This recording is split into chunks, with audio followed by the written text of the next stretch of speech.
देख लें, ये भी हमारे कौम की माएँ हैं जो अपने बच्चों के लिए जो है वो बड़ा काम करती हैं। तो इनसे पूछते हैं कि ये कितने अरसे से काम कर रही हैं। आंटी, आप बताएंगी कितने अरसे से आप काम कर रही हैं? मैंने हो गए 10-12 साल हो गए। तो ऐसी क्या मजबूरी है कि आपको 10-12 साल से ये काम करना पड़ रहा है? मैं बीमार है तो फिर उनके लिए फिर कुछ तो करना ना, उन्होंने पैपर लाने हैं, बीमार बड़े पैर हैं। क्या उनको क्या बीमारी है? उन्होंने पता नहीं फर्ज पिया है तो ना उठ सकते ना बह सकते। ये कितने साल हो गए? उन तो 6 महीने हो गए ने पूरे पैपर लांदे ਨੂੰ। हाँ, आपके कोई बच्चे बुच्चे अपने कितने हैं? अपने ਵਿਆਹ ਨੇ ਆਪੋ ਆਦੇ ਘਰਾਂ ਬਾਹਰ ਆਣ ਲਈ ਨੇ। आप लोग सिर्फ दोनों मियाँ बीवी? ਨਹੀਂ ਨਾਲ ਇੱਕ ਪੁੱਤਰ ਹੈਗਾ, ਮਾੜੀ ਹੈਲਪਰ ਕਰਦਾ ਹੈਗਾ। ਉਹਦੇ ਬੱਚੇ ਸਕੂਲੇ ਜਾਂਦੇ ਵਿਚਾਰੇ, ਦਿਨ ਦਾ ਟਿਊਸ਼ਨ ਦਿੰਦਾ, ਉਹਦੇ ਪੈਸੇ ਸਕੂਲ ਪੜਾਉਂਦਾ ਤੇ ਉਹ ਫਿਰ। तो कितने घंटे यहाँ काम करती हैं आप? ਮੈਂ ਇੱਥੇ ਮੈਂ 3-4 ਘੰਟੇ ਬਹਿ ਜਾਣੀ ਆ, ਦੀਗਰ ਦੀ ਨਮਾਜ਼ ਇੱਥੇ ਆ ਕੇ ਪੜ੍ਹਨੀ ਆ। वो गुजारा हो जाता है घर का? ਬਸ ਹੋ ਜਾਂਦਾ ਗੁਜ਼ਾਰਾ, ਇਹ ਘਰ ਦਾ ਕੰਮ ਕਰ ਆਣੀ। तो आपके चेहरे पे बड़ी खुशी है कि ये काम करके भी आप बड़ा सुकून लगता है फील कर रही हैं, तो इसका क्या राज है? ਮੈਂ ਨਮਾਜ਼ 5 ਵਕਤ ਨਮਾਜ਼ ਪੜ੍ਹਨੀ ਆ ਮਾਸ਼ਾਅੱਲਾ, ਤੇ ਅੱਲਾ ਦਾ ਘਰ ਵੀ ਵੇਖਿਆ ਇਹ ਕੰਮ ਕਰਕੇ। माशाल्लाह माशाल्लाह, आप बरकत देखें कि चने मोहन के वो अल्लाह का घर भी देख आई हैं, ये भी बड़े नसीब की बात होती है।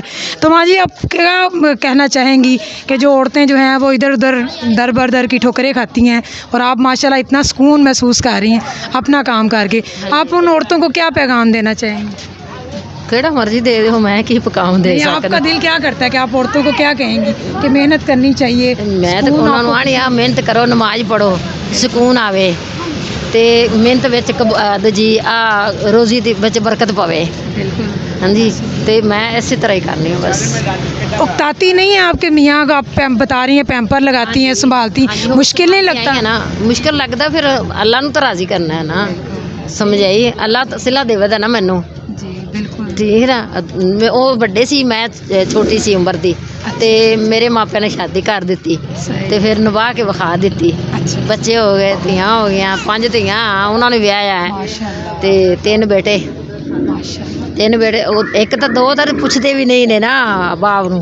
अच्छा, मतलब बेटे होने के बावजूद लहदा रहते हैं? ਹਾਂਜੀ, ਨਹੀਂ ਉਹ ਛੋਟਾ ਜਿਹੜਾ ਵਿਚਲੇ ਸਨ ਵਾਲਾ ਨਾ, ਉਹਦੇ ਨਾਲ ਰਹਿ ਰਹੀ ਬਸ। ਉਹ ਥੋੜੀ ਜਿਹੀ ਹੈਲਪ ਕਰ ਦਿੰਦਾ, ਨਾਲ ਪੈਪਰ ਲਵਾ ਦਿੱਤਾ, ਨਾਲ ਬਾਥਰੂਮ 'ਚ ਲੈ ਗਿਆ, ਨਾਲ ਕਸਲਿਆ ਮੇਰੇ ਕੋਲ ਨਾ ਚਵੇਂ ਤੇ ਉਹ ਫਿਰ ਇਸ ਤਰ੍ਹਾਂ ਮਨ ਕਰ ਲੈਂਦੇ।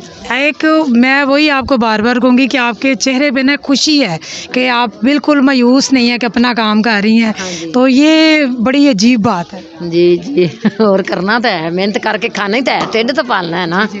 समझे, कोई नहीं, अल्लाह का शुक्र है सोने मालिक का ਜਿਹੜਾ ਇਹ ਦੇ ਰਿਹਾ ਤੇ ਖਾ ਰਹੇ ਹਾਂ ਅਸੀਂ। बिल्कुल, ये हमारे कौम की माँ है जी, और बड़ी बाहिम्मत हैं और बड़ी हौसले वाली हैं कि हम कहते हैं कि रोज़गार में बरकत नहीं होती, काम करना पड़ता है घरों में, तो बड़ा मुश्किल लगता है। और देख लें कि जैसे उन्होंने कहा कि वो चने ही मून के अल्लाह का घर भी देख आई हैं, नेक काम में और ईमानदारी में बड़ी रहमत होती है। क्या कहती हैं आप? मैं तो रहमत ਨੂੰ ਸਮਝ ਰਹੀ ਹਾਂ, ਮੈਂ ਇਹਨੇ ਜੋਗੀ ਨਹੀਂ ਸੀ, ਰੱਬ ਸੋਹਣੇ ਨੇ ਬੁਲਾਇਆ ਤੇ ਮੈਂ ਗਈ ਚਲੀ ਆਪਣੀ ਮਿਹਨਤ ਕਰਕੇ। ਰੱਬ ਨਾਲ ਵਾਅਦਾ ਵੀ ਕੀਤਾ ਸੀ, ਆਖਿਆ ਸੀ ਮੈਂ ਆਪਦੀ ਨਾ ਕਰਤੇ ਜੋੜ ਤੇ ਆਖਿਆ ਸੀ ਅੱਲਾ ਸੋਹਣੇ ਮੈਂ ਜ਼ਰੂਰ ਜਾਣਾ। ਇੱਕ ਨਮਾਜ਼ ਇੱਕ ਟਾਈਮ ਪੜ੍ਹਦੀ ਸਾਂ, ਨਮਾਜ਼ ਸੁਬਾਹ ਦੇ ਟਾਈਮ ਆਉਂਦੀ ਸਾਂ, ਬਾਥਰੂਮ ਧੋਨੀ, ਮੇਰੇ ਲੀੜੇ ਖਰਾਬ ਹੁੰਦੇ ਨੇ ਤੇ ਨਹੀਂ ਸੀ ਨਮਾਜ਼ ਪੜ੍ਹਦੀ। ਜਦੋਂ ਅੱਲਾ ਦੇ ਘਰੋਂ ਹੋ ਕੇ ਆ ਗਈ ਨਾ, ਫਿਰ ਆ ਕੇ ਬਦਲ ਤੇ ਨਮਾਜ਼ ਪੜ੍ਹਨ ਲੱਗ ਪਈ। ਆਖਿਆ ਸੋਹਣੇ ਅੱਲਾ ਤੂੰ ਸ਼ੁਕਰ ਹੈ ਤੇਰੀ ਜ਼ਾਤ ਪਾਕ ਦਾ, ਸੋਹਣੇ ਮਾਲਕਾ ਤੂੰ ਆਪਦਾ ਘਰ ਵਿਖਾਇਆ। ਸਮਝੇ, ਸ਼ੁਕਰ ਹੁੰਦੀ ਜ਼ਾਤ ਪਾਕ ਦਾ ਕੀਤਾ। ਅਜੇ ਵੀ ਹੁਣ ਵੀ ਸ਼ੁਕਰ ਕਰਨੇ ਆ, ਸੁਬਾਹ ਵੀ ਨਮਾਜ਼ ਪੜ੍ਹੀ ਦੀ, ਹੁਣ ਵੀ ਆ ਮੈਂ ਪੜ੍ਹ ਕੇ ਤੇ ਨਮਾਜ਼ ਆ ਕੇ ਬੈਠੀ ਹਾਂ ਤੇ ਅੱਲਾ ਦਾ ਸ਼ੁਕਰ ਹੈ 100 ਰੁਪਇਆ ਬਣ ਗਿਆ। 50 ਦਾ ਦੁੱਧ ਲੈ ਜਾਵਾਂਗੇ, ਮੀਆਂ ਨੂੰ ਵੀ ਦੇ ਦਿਆਂ ਤੇ ਆਪ ਵੀ ਪੀ ਲਾਂਗੇ। अच्छा, आप जैसे बता रही हैं मियाँ बीमार हैं, तो आप मियाँ बीवी के रिश्ते के बारे में क्या कहना चाहें? ਹੁਣ ਅੱਛਾ ਹੀ ਕਰਨਾ ਚਾਹਨਾ ਚਾਹੀਏ, ਹੋਰ ਕੀ ਕਰਨਾ ਚਾਹੀਏ। ਹੁਣ ਸਾਰੀ ਉਮਰ ਲਗਾਈ ਹੈ ਤੇ ਹੁਣ ਉਹਨੂੰ ਆਖਾ ਤੂੰ ਪਿਛਾ ਹਟ, ਤੂੰ ਟੱਟੀ ਕਰਨਾ ਹੈ, ਮੈਂ ਤੋਵਾਂ ਨਾ, ਬੁਰੀ ਬਾਤ ਹੈ। ਉਹਨੇ ਮੇਰੇ ਨਾਲ ਅੱਛਾ ਸਲੂਕ ਵਰਤਿਆ ਹੈ। ਉਹ ਵੱਡੀ ਉਮਰ ਦਾ ਸੀ, ਮੈਂ ਛੋਟੀ ਦਾ ਸੀ, ਉਹਨੇ ਮੈਨੂੰ ਸੁੱਤੀ ਨੂੰ ਆਵਾਜ਼ ਨਹੀਂ ਸੀ ਮਾਰੀ ਵੀ ਰੋਟੀ ਮੈਨੂੰ ਦੇ ਚਾ ਪੱਕੀ ਪਈ ਹੈ ਤੇ ਉਹਨੇ ਖੜ ਤੇ ਖਾ ਲਈ ਹੈ। मतलब जवानी टाइम पे उन्होंने बड़ा आराम दिया आपको? ਸੁੱਖ ਦਿੱਤਾ ਹੈ, ਬਹੁਤ ਸੁੱਖ ਦਿੱਤਾ ਹੈ ਤੇ ਕੋਈ ਗੱਲ ਨਹੀਂ, ਹੁਣ ਮੈਨੂੰ ਦੁੱਖ ਆ ਗਿਆ ਤੇ ਕੋਈ ਗੱਲ ਨਹੀਂ। ਸਮਝਾਈ, ਆਉਣਾ ਅੱਲਾ ਦਾ ਸ਼ੁਕਰ ਕਰਨਾ ਹੈ। ਸੋਹਣਿਆ ਤੇਰੀ ਜ਼ਾਤ ਪਾਕ ਦਾ ਸ਼ੁਕਰ ਹੈ, ਅੱਲਾ ਉਹਨੂੰ ਤੰਦਰੁਸਤੀ ਦੇਵੇ। ਦੁਆ ਵੀ ਮੰਗੀ ਦੀ, ਯਾ ਅੱਲਾ ਜਿਹੜੇ ਹਸਪਤਾਲਾਂ ਪਏ ਨੇ ਉਹਨਾਂ ਨੂੰ ਤੰਦਰੁਸਤੀ ਦੇ, ਜਿਹੜਾ ਮੇਰਾ ਮੀਆਂ ਇਹਨਾਂ ਨੂੰ ਤੰਦਰੁਸਤੀ ਦਿਓ। बिल्कुल, मुझे भी प्यार दे दे, आपकी दुआओं का असर इधर भी हो। بہت شکریہ آپ کا. جی ناظرین، ایسے ہی آپ کو جو ہے وہ مختلف جگہوں پر یہ جگہ ہے وہ نظر آئیں گی کہ ہماری مائیں جو ہیں وہ کتنی محنت مزدوری سے اینڈ زندگی کے آخری لمحے تک اپنے والدین کے لیے، اپنے بچوں کے لیے، خاص طور پہ اپنے میاں کا ساتھ نبھانے کے لیے جو ہے وہ یہ کام کرتی ہیں. چلیں آئیے، ڈسٹریبیوشن جاری ہے، آگے چلتے ہیں. السلام علیکم. وعلیکم